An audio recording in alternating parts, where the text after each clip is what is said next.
Hello and welcome to a new episode on Sadhana World Foundation. As usual, we will pick up something from our day to day life and link it with the knowledge which is embedded in our ancient texts. At work, in our lunch table conversations, at our homes, we talk about finances, we talk about the burdens of the EMIs that we pay. Let me pick up one such story. There are two colleagues at the workplace, let's call them Asha and Meena.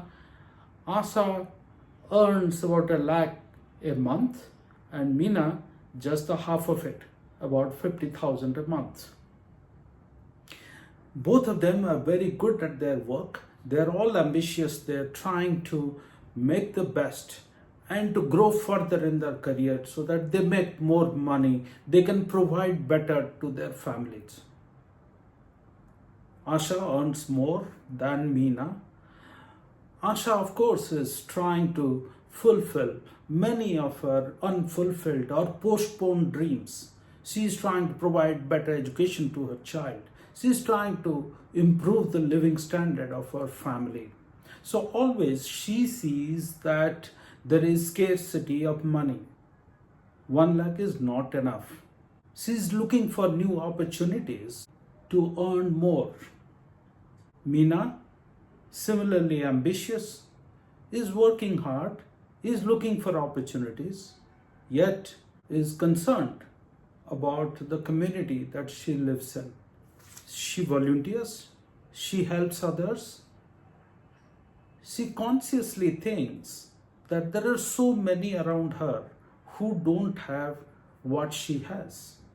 When we ask Asha about charity, Asha says, "Where is the surplus? How can I do this?"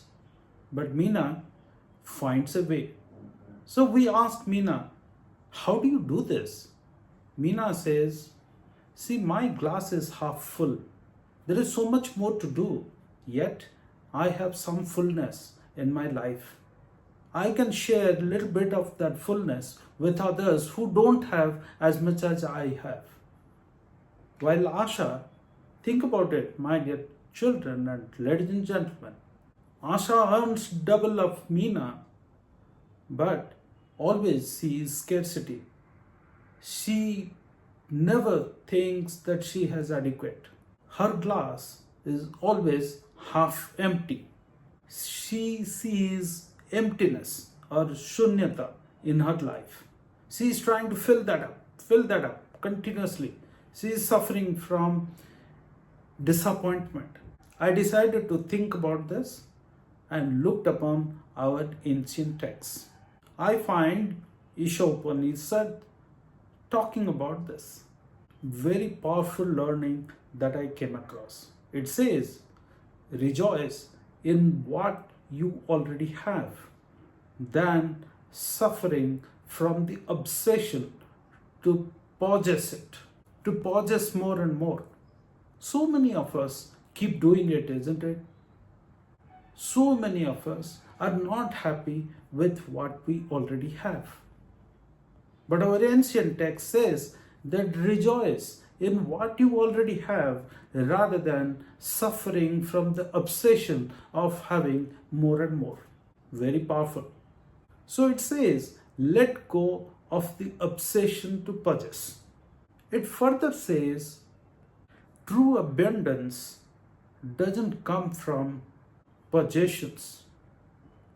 It comes from generosity. It comes from detachment. This is easier said than done. It calls for tremendous amount of maturity and reflection in your mind to understand how much is adequate.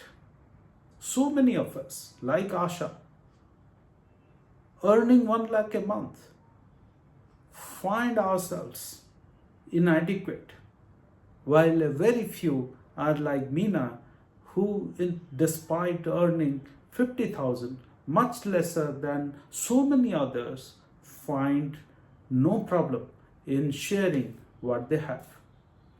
Sant Kabir says, "What's the point of hoarding when even the wind doesn't stay still.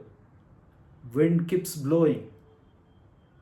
So anything that we accumulate is going to go away. Again, extremely powerful thought. I'd like to leave you with that and a deep sense of reflection, my dear children and my dear ladies and gentlemen, that we can share a little bit of the fullness that we have in our life. Can we feel the fullness? Can we discover the fullness that we have in our lives? I look forward to our future conversations.